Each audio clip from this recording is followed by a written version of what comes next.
呢件我哋今日要介紹嘅漂藍花翡翠雙龍戲珠嘅一個龍牌啊，咁啊呢一個呢，就雕工精細啦，色彩靈動，咁啊質感極高嘅一個翡翠作品。咁佢整塊翡翠呢，係呈現呢個藍花嘅紋理，佢嗰個色調呢，就自然咁樣流動，咁啊充滿咗靈氣啊！而且佢呢個雕刻呢，運用咗中間嘅一粒綠色嗰個位呢，去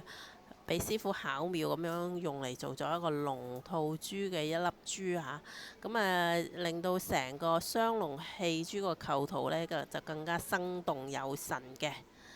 咁呢個雙龍戲珠嗰個線條呢，就流暢啦，同埋龍嗰個神態呢，係相當威嚴嘅，雕刻又細緻啦。嗱，你睇下佢嗰啲爪啦、鱗啦，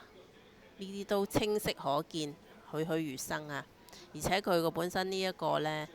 翡翠嗰個質地呢，係膠感十足嘅，睇落去呢，就知道係高品質㗎啦。我哋睇佢尺寸先，呢個大牌嚟嘅，尺寸長度呢係63，闊度44.9，厚度6.1嘅。雙龍戲珠呢，寓意權威啦、守護啦、瑞祥啦，咁就加上呢，佢係飄一個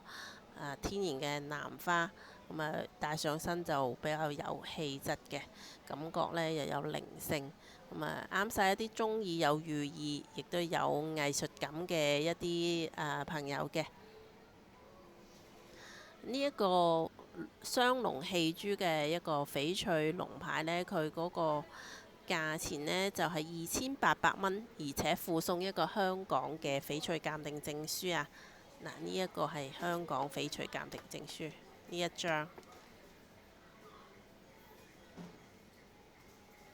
香港翡翠鑑定證書係一個呢一個天然嘅藍花龍牌。